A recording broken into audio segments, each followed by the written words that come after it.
نفسي بنور من فؤادي.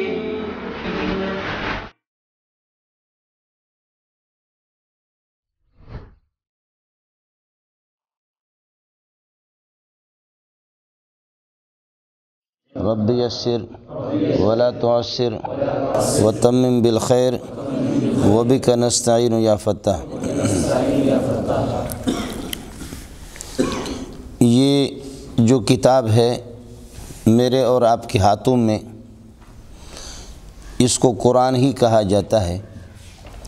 قرآن اس کا نام ہے اور کلام اللہ بھی اس کا نام ہے، اور کئی اس کے نام اور اسماء ہے جو قرآن پاک میں تفصیل سے آپ حضرات کے سامنے آئیں گے. قرآن کہا جاتا ہے القرء والقراءۃ والقرآن خواندن، پڑھنا، اور یہ قرآن مقروء کے معنی میں ہے. سب سے پہلے اللہ نے خود اس کی تلاوت فرمائی ہے اور خود ہی اس کو پڑھا ہے، جیسے کہ مشکات جلد اول کے اندر حدیث موجود ہے کہ سورہ طٰہٰ اور سورہ یاسین شریف کی حق تعالی شانہ نے تلاوت فرمائی ہے. اور روایت میں یہ بھی آتا ہے کہ سورہ رحمان کی تلاوت اللہ بروز قیامت اپنے بندوں کے سامنے فرمائیں گے اور ان کو مستفید فرمائیں گے. تو قرآن اس کو اس وجہ سے کہا جاتا ہے فَإِذَا قَرَأْنَهُ فَاتَّبِعْ قُرْآنَهُ، جب ہم اس کو پڑھ لیں تو ہمارے پڑھنے کے بعد ہی آپ اس کو پڑھ لیں اور اس کی پیروی کریں. وہاں جبریل کے پڑھنے کو اللہ نے اپنی قرات قرار دیا ہے. بہرحال یہ قرآن ہی اس کا نام ہے، اور اس وجہ سے کہ یہ پڑھنے کی کتاب ہے، اس کو پڑھا جائے. اور یہ کلام اللہ بھی ہے کہ اللہ نے خود کلام، جیسے اللہ کی صفت ہے، صفات میں سے ایک صفت ہے، صفات ثمانیہ میں سے 8 صفات میں سے اللہ تعالیٰ نے خود اس پر کلام فرمائی ہے، اور یہ اللہ کا کلام ہے. اور الکلام صفت ازلیۃ للہ سبحانہ و تعالیٰ بہا آمر و بہا ناہ، اور کلام بھی اللہ تعالیٰ کی صفت ہے اور اللہ ہی اس کی حقیقت کو جانتا ہے. الکلام کلام الباری والصوت صوت القاری، یہ کلام اللہ پاک کا کلام ہے، لیکن والصوت صوت القاری، آواز ہماری ہوگی اور ہم ہی اس کی یہ کی تلاوت کریں گے. اس وقت قرآن پاک کی مختصر اور مجمل ایک تفسیر کی در پہ ہم لوگ یہاں بیٹھے ہوئے ہیں. سب سے پہلی بات یہ ہے کہ قرآن پاک پڑھنے کے لیے اور اس کی تلاوت کرنے کے لیے یا اس کی تفسیر کے لیے بنیادی چیز یہ ہے کہ انسان اپنی نیت کو درست کر دے. نیت خالص اللہ کی رضا کے لیے ہو تو پھر انشاءاللہ اس میں کمال حاصل ہوگا. انما الاعمال بالنیات، قرأت قرآن یا قرآن پاک کی تفسیر یہ بھی ایک عمل ہے اور سب سے بڑا عمل ہے. ظاہر ہے کہ اس میں نیت اخلاص ضروری ہے. انما الاعمال بالنیات وانما لامرئ ما نویٰ، نیت انسان کی یہ ہے کہ درست ہو. دوسری بنیادی چیز یہ ہے کہ اس کے آداب میں سے کہ انسان یہ ہے کہ طہارت کے ساتھ ہو، طہارت کا اہتمام کرے. اور دونوں قسم کی طہارت ظاہری، انجاس اور ارجاس، نجاستوں سے بھی حدث اصغر اور حدث اکبر دونوں سے آدمی پاک ہوں، کپڑے بھی پاک ہوں، خوشبو کا بھی اہتمام کریں. اور نجاست باطنی، اخلاق رذیلہ اور گھٹیا قسم کے جو اخلاق ہے ان سے بھی انسان اپنے آپ کو یہ کہ پاک رکھے.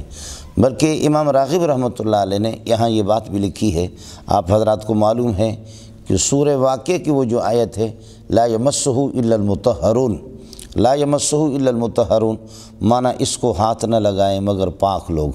تو لا یمسہ کا معنی لا یدرک حقائقہ و انوارہ الا المطہرون، اس کے انوار اور حقائق کا ادراک وہ کریں گے جو پاک ہوں گے. مطہر و نجاست حقیقیہ اور نجاست حکمیہ اور نجاست ظاہرہ، نجاست باطنہ، گھٹیا قسم کے اخلاق سے بھی آدمی یہ ہے کہ حسد ہے، بغض ہے، کینہ ہے، تکبر ہے، عجب ہے، ان سے بھی انسان پاک ہو. تو ایسی صورت کے اندر انشاءاللہ جتنا ہی آدمی پاک ہوتا جائے گا اتنا ہی اللہ پاک قرآن پاک کے انوار اور برکات کو انسان کے سامنے ظاہر فرمائیں گے. جیسے کہ حضرت شیخ الاسلام ابن قیم رحمۃ اللہ علیہ فرماتے ہیں جب سے ہم نے اپنی نظریں جھکانی شروع کر دی، اور یہ ہے کہ بدنگاہی سے اجتناب کرنا شروع کر دیا، تو اس کے بعد قرآن پاک کے انوار اور برکات ہمارے سامنے اور کھل کر کے آ گئے۔ بلکہ یہ جو صوفیہ ہے تو صوفیہ بقول علامہ نور شاہ کشمیری رحمۃ اللہ علیہ بعض آیات مشکل اور مغلق مقامات کی اس طرح تفسیر کرتے ہیں کہ محدثین اور مفسرین کی رسائی وہاں تک نہیں ہوتی۔ ظاہر ہے کہ اس کی بنیادی وجہ وہی ہے کہ صوفیہ کے اندر صوفیہ کی خصوصی محنت جو ہوتی ہے وہ یہ ہے کہ اخلاق رذیلہ اور گھٹیا قسم کے اخلاق سے انسان کو یہ ہے کہ پاک قرار دینا۔ اس لیے بنیادی چیز ہے کہ انسان اپنی نیت کو بھی درست کر لے اور اسی طریقہ پر یہ ہے کہ طہارت کا بھی اہتمام کر لے اور مقصود خالص ہو کہ جو قرآن کا مقتضیٰ ہے، قرآن جس چیز کا مجھ سے تقاضا کرتا ہے اور اللہ پاک جو چیز مجھ سے جس عمل کا مطالبہ کرتا ہے، قرآن سمجھنے کے بعد اس کے مفہوم اور مراد کو سمجھنے کے بعد مجھے اس کے مطابق یہ ہے کہ عمل کرنا ہوگا۔ تو اس کا ساتھی یہ ہے کہ اہتمام کر لیں، نیت بھی درست ہو اور طہارت کا بھی ہے کہ آدمی اہتمام کرے۔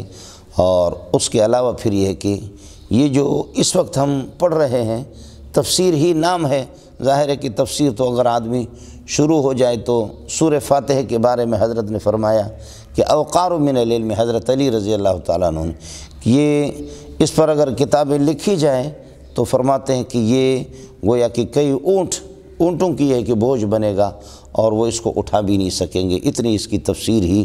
اور اگر آدمی وضاحت پہ شروع ہو جائے تو ظاہر ہے کہ اس میں بات سے بات نکل جائے، لیکن ہمارا مقصد تو صرف تفسیر اس کو کہنا بھی درست نہیں ہے، صرف مختصر سا ایک ترجمہ ہوگا جو اصل یہ ہے کہ قرآن پاک کا مدعا اور جو ہم سے کیا اللہ مانگ رہا ہے اس کو سمجھنے کے بعد بس یہ بھی ہمارے لیے ہے کہ کافی ہے۔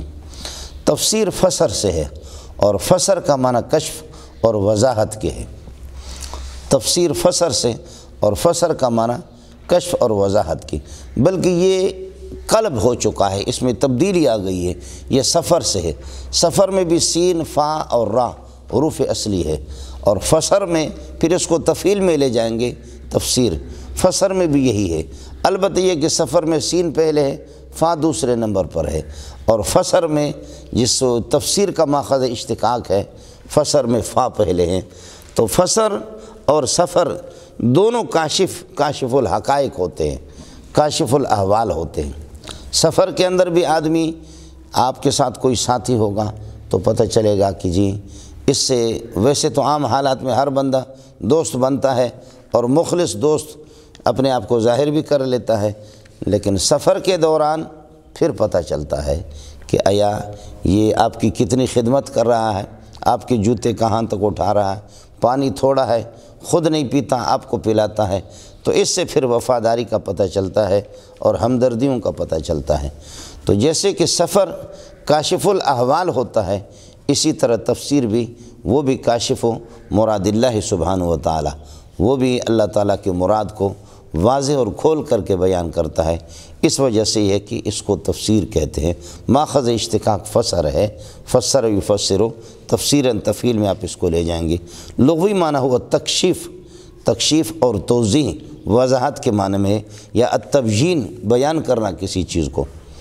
اور اصطلاحی معنی بالکل مختصر یہ ہے کہ معنی الکاشف عن مدلولات نظم القرآن، یا هو الکاشف عن مدلولات نظم القرآن۔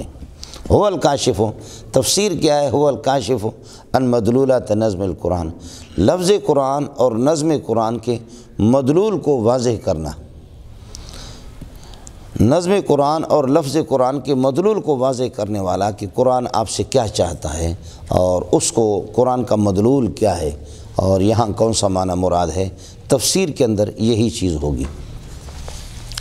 هو الکاشف عن مدلولات نظم القرآن۔ اور تفسیر کا موضوع کیا ہے؟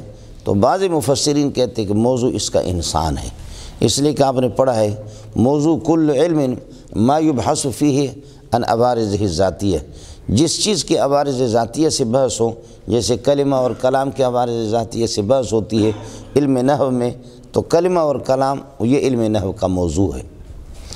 تو انسان کے احوال سے اور انسان کے لیے کیا احکام ہے، انہی سے پورے قرآن میں یہ ہے کہ بحث ہوتی ہے۔ لہذا انسان یہ بحیثیت مکلف ہونے کے یہ تفسیر کا موضوع ہے۔ الرحمن علم القرآن خلق الانسان علمہ البیان، یہ خلق الانسان، یہ انسان کی پیدائش بھی ہوئی ہے اس لیے کہ علمہ البیان، کہ اللہ اس کو بیان اور قرآن ہی اس کو سکھا دیں گے، تو انسان ہی اس کا موضوع ہے۔ ایک رائے یہ ہے، لیکن صحیح رائے یہ ہے کہ قرآن پاک کا موضوع وہ توحید ہے۔ صحیح رائے یہ ہے کہ قرآن پاک کے موضوع توحید ہے۔ اب توحید کے منافی کیا چیزیں ہیں، انہی سے قرآن میں بحث ہے۔ اور توحید کی حقیقت کیا ہے، توحید فی ذات، توحید فی صفات، اللہ تعالیٰ کی ذات اور صفات میں کسی کو شریک نہیں ٹھہرانا، یہ ساری چیزیں قرآن پاک اسی سے بحث کرتا ہے۔ لہذا اصل موضوع ہے ہی توحید ہے، اصل موضوع یہ ہے کہ قرآن پاک کا توحید ہے۔ یا آپ یہ کہہ دیں کہ قرآن کا موضوع ہے تعلق باللہ، تفسیر کا موضوع ہے تعلق باللہ، اللہ کے ساتھ جڑنا، جیسے کہ ابھی آپ کے سامنے آئے گا کہ اللہ کے ساتھ جڑنا، یہی اس کا یہ ہے کہ موضوع ہے۔ یہ سلسلہ یہاں پہ آپ کے سامنے آ گیا۔ اس کے بعد اب مسئلہ ہم شروع کرتے ہیں۔ اعوذ باللہ من الشیطان الرجیم، بسم اللہ الرحمن الرحیم، الحمدللہ رب العالمین، الرحمن الرحیم، مالک یوم الدین، ایاک نعبد و ایاک نستعین، اہدنا الصراط المستقیم، صراط الذین انعمت علیہم غیر المغضوب علیہم ولا الضالین۔ آسان، چونکہ میں نے عرض کیا کہ اب مسئلہ کرونا آ گیا ہے تو اس لیے ہمارے سبق بھی کرونا سے متاثر ہو چکا ہے، اس میں بھی اللہ آپ کا بھلا کرے کرونا والا مسئلہ ہوگا، تو یہ عوامی انشاءاللہ یہ ہے کہ سلسلہ ہے اور اس میں آپ کے لیے بھی فائدہ بہت ہے۔ اعوذ باللہ من الشیطان الرجیم، اعوذ، یہ اس کا حکم شرعی یہ ہے کہ بعض مفسرین واجب لکھتے ہیں کہ واجب ہے۔ فَإِذَا قَرَأْتَ الْقُرْآنَ فَإِذَا أَرَدْتَ قِرَاءَةَ الْقُرْآنِ، قرآن پڑھنے کا جب ارادہ کرو تو فَاسْتَعِذْ بِاللَّهِ مِنَ الشَّيْطَانِ الرَّجِيمِ، اللہ سے پناہ مانگو، لہذا حکم شرعی اس کا واجب ہے۔ لیکن دوسری رائے یہ ہے کہ سنت ہے۔ اعوذ باللہ جب قرآن پڑھنے کی اور تلاوت کا آپ ارادہ کریں تو اعوذ باللہ یہ پڑھنا سنت ہے یا واجب ہے، لیکن اس پر اتفاق ہے کہ اعوذ باللہ من الشیطان الرجیم یہ قرآن پاک میں سے نہیں ہے، یہ قرآن کا جز نہیں ہے اور قرآن میں اس کا شمار نہیں ہے، لیکن قبل قراءۃ القرآن، قرآن پڑھنے سے پہلے اس کو پڑھنا لازم و واجب ہے، یا یہ ہے کہ سنت ہے کہ اس کو یہ ہے کہ آپ پڑھ لیں۔ اب مسئلہ سمجھو، کوئی آدمی یہ ہے کہ جب مصیبتوں سے تنگ آ جاتا ہے یا جان کا خطرہ ہوتا ہے، مال کا خطرہ ہوتا ہے، تو کسی چھوٹے وزیر کی پناہ میں آ جاتا ہے، اور بلکہ ہمارے پٹھانوں میں اور بلوچوں میں یہ مشہور بھی ہے کہ اگر آپ کا مجرم بھی ہے، جس نے آپ کا جرم بھی کیا ہے، آپ کو منہ دکھانے کے قابل بھی نہیں ہے، لیکن وہ مجرم ہتھیار ڈال کر کے آپ کو بتاتا ہے کہ میں آپ کی پناہ میں آ گیا ہوں، اللہ کے لیے مجھے آپ پناہ دے دیں، تو اس کو یہ ہے کہ چاہے پٹھان ہو، بلوچ ہو، سندھی ہو، مسلمان جو بھی ہو، وہ اپنے اس مجرم کو بھی پناہ دیتے ہیں۔ پھر پناہ میں کوئی کسی چھوٹے سردار کی پناہ میں آ جاتا ہے، کسی بڑے سردار کی پناہ میں، کوئی چودھری خان اور کسی بڑے وزیر کسی صدر کی پناہ میں آ جاتے۔ اعوذ باللہ کا معنی یہ ہے کہ شیطان سے، آفتوں سے، طوفانوں سے، اور یہ ہے کہ ضلالتوں سے، گمراہیوں سے، ان سے بھاگ کر کے اللہ کی پناہ میں آنا، جو سب سے بڑی پناہ ہے۔ یہ ہے جی، یہ جیسے کہ دیوار ہے نا، یہ دیوار، اس دیوار کو عربی میں کہتے جدار۔ جدار کا معنی آتا ہے، جدیر کا معنی لائق۔ یہ دیوار جدیر بأن یحفظنی، یہ اس قابل ہے کہ یہ میری حفاظت کرے، باہر کی گولی مجھے نہیں لگے گی، وہ آ کر کے اس کو۔ اب آپ یہ کہیں گے کہ المنظور هو العائذ بالجدار، منظور البلوشی، منظور جو ہے نا العائذ بالجدار، جدار کے پناہ میں ہے، یہ جدار مجھے لیکن ظاہر ہے کہ اس کو اچھا سا راکٹ اگر لگا دو تو یہ پوری بلڈنگ گر جائے گی، یہ اتنی بڑی پناہ نہیں ہے۔ لیکن اللہ کے پناہ میں جو آ گیا تو بس بات ہی ختم ہو گئی۔ آپ کو بات سمجھ میں آ گئی؟ تو خلاصہ یہ نکلا کہ اعوذ باللہ معنی یہ ہے کہ اللہ کے پناہ میں آ جانا تمام آفتوں سے، مصیبتوں سے اور شیطان سے۔ انسان پر جو حملہ ہوگا وہ داخلی بھی ہوتا ہے اور خارجی بھی ہوتا ہے، اور ظاہر ہے کہ داخلی وہ زیادہ خطرناک ہے، داخلی دشمن آپ کا وہ زیادہ خطرناک ہے۔ وہ کیا ہے؟ وہ شیطان ہی ہے، یوسوس فی صدور الناس، یا نفس امارہ ہے۔ نفس امارہ ہے، یہ نفس کیا ہوتا ہے، نفس امارہ کیا ہے، عقل کیا ہے، یہ انشاءاللہ قرآن میں آئیں گے تو میں فرق آپ کو یہ ہے کہ بتا دوں گا۔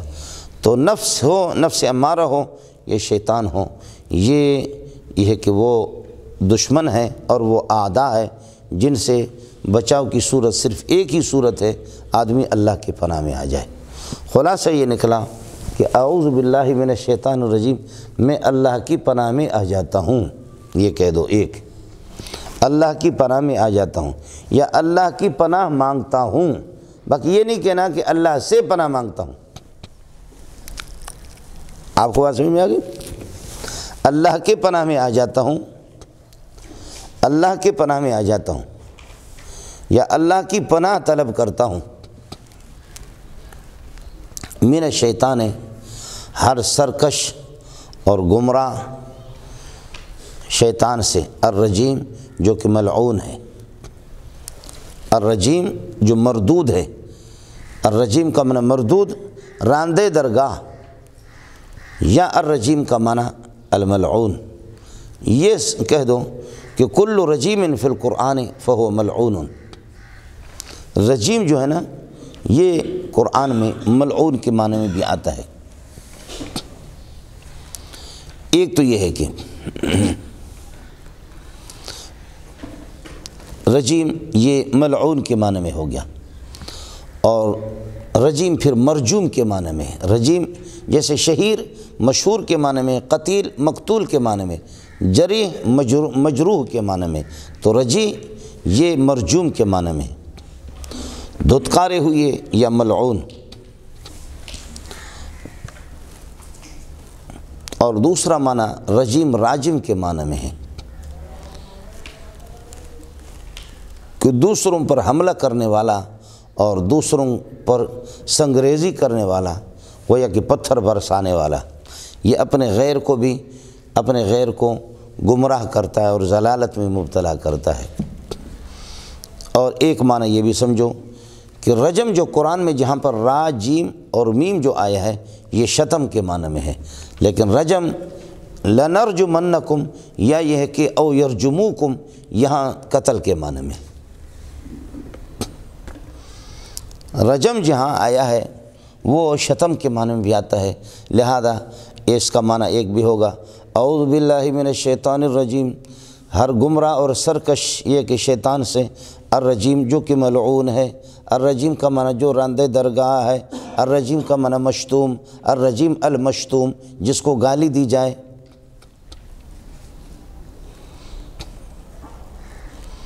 سمجھیں؟ جس پر لعنت ہے، لعنت سے بڑھ کر کے بڑی گالی کون سی ہو سکتی؟ الرجیم المشتوم کے معنی میں ہوگا۔ فَكُلُّ رَجْمٍ فِي الْقُرْآنِ، قرآن کے اندر رجم بمعنی شتم، شتم کے معنی میں، الرجم فی القرآن بمعنی شتم، شتم کے معنی میں، إِلَّا لَنَرْجُمَنَّكُمْ أَوْ يَرْجُمُوكُمْ، لیکن لَنَرْجُمَنَّكُمْ یا أَوْ يَرْجُمُوكُمْ جیسے سورہ کہف میں آئے گا، سورہ یاسین میں، تو یہ رجم بمعنی قتل کے ہے، قتل کے معنی میں بھی آتا ہے۔ اس کے بعد سمجھو ایک بات یہ بھی، اعوذ جہاں بھی قرآن میں آئے گا اعوذ باللہ من الشیطان الرجیم، بات تو آپ سمجھتے ہیں، جس کے ساتھ با ٹچ ہوگا وہ بڑا پیارا ہوگا، اور جس کے ساتھ من ٹچ ہوگا وہ بڑا بے غیرت ہوگا۔ آیا مسئلہ سمجھ میں؟ با جس کے ساتھ ٹچ ہوگا وہ بڑا پیارا ہوگا۔ اب دیکھو اعوذ باللہ، اللہ سے بڑا پیارا کون ہے؟ سبحان اللہ۔ اور من الشیطان، شیطان سے بڑا حرامی کائنات میں کوئی بھی نہیں۔ آیا مثلا پورے قرآن میں یہی ہوگا، تمام احادیث میں اسی طرح ہوگا، لیکن کہیں اگر اس کے خلاف آ جائے تو آپ یہ ہے کہ تھوڑا سا وہاں بیدار دماغی سے کام لے لیں۔ آپ کو بات سمجھ میں آ گئی؟ اس کے خلاف جیسے کہ حدیث میں کہ اللہم انی اعوذ بک منک، اعوذ بک منک، دیکھیے اللہ تیرے پناہ میں آ جاتا، من کا من آ گیا اور کاف سے بھی اللہ مراد ہے، تو الیاذ باللہ، تو پھر آپ کہیں گے مولوی منظور نے قانون تو غلط بتایا۔ آپ کو مسئلہ سمجھ آ گیا؟ تو اعوذ بک منک کا معنی ہوگا اعوذ بک من عذابک، من عذابک ومن سخطک ومن نقمتک، تیری گرفت سے، تیرے انتقام سے، تیرے عذاب سے، تیری ناراضگی سے۔ تو اللہ کی ناراضگی کون سی اچھی چیز ہے؟ آیا مسئلہ سمجھ؟ مضاف محذوف نکالیں گے، اور کہیں من نہیں آئے گا، کہیں پر من نہیں آئے گا، نکالنا پڑے گا آپ کو۔ آیا مسئلہ سمجھ؟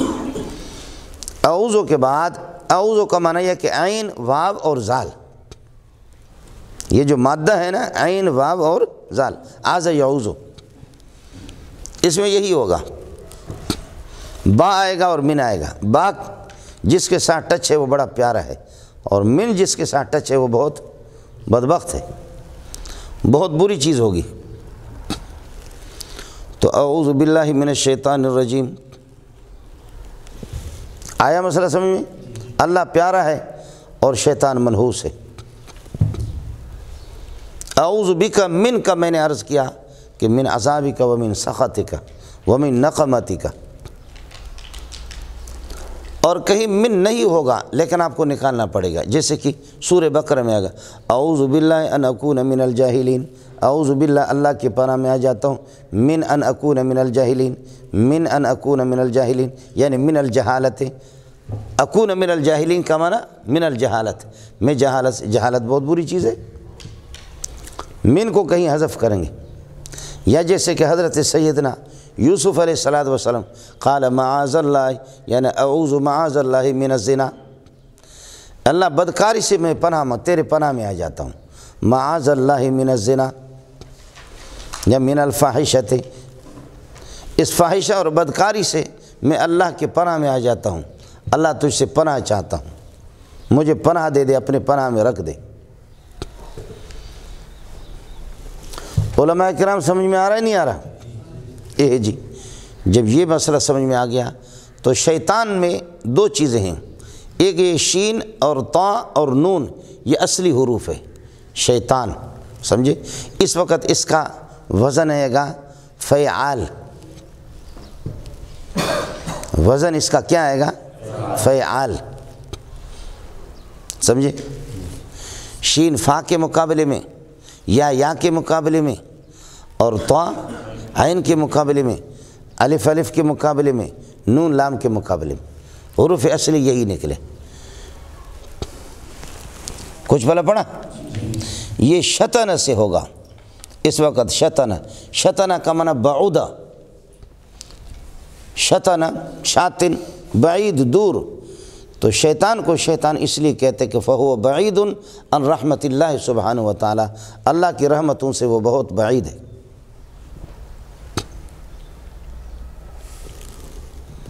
آیا مسئلہ سمجھ میں؟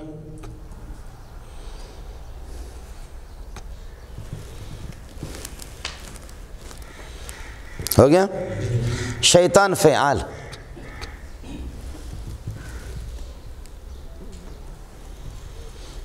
اور دوسرا یہ ہے کہ شیطان فعلان، شین یا اور طا یہ حروف اصلی ہے۔ شاط یشیتو، شاط یشیتو اس کا معنی آتا ہے احترق،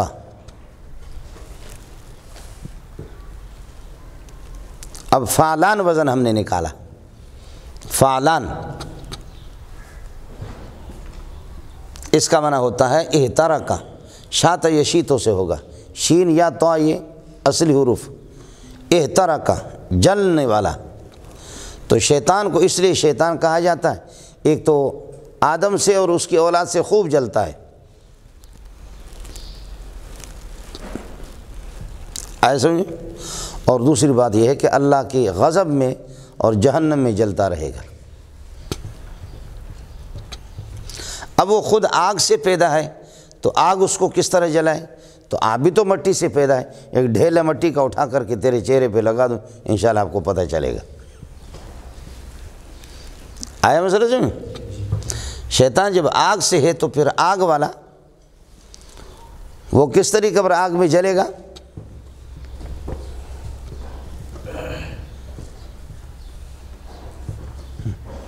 درخت آگ میں جلتے ہیں لیکن زقوم نہیں جلے گا۔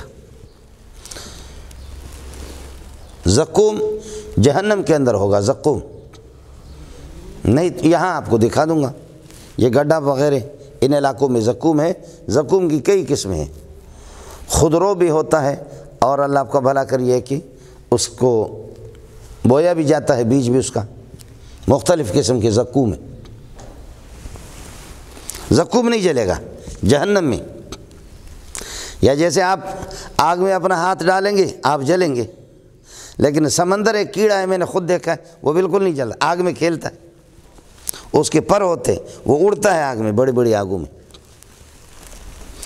خاص طور پر یہ جو شنے جو ہوتا ہے نا، پٹھان لوگ جو کھاتے ہیں، شنے ہوتا ہے، شنے وہ جو دانہ، وہ جو کھا، اس کے بعد پانی پی لو تو پھر بہت ذائقہ زبردست سا محسوس ہوتا ہے۔ اس کی جو لکڑی ہوتی ہے اس کی آگ میں یہ وہ نکل جاتا ہے، خود دیکھا ہے، ہم لوگ اس کو گون کہتے ہیں۔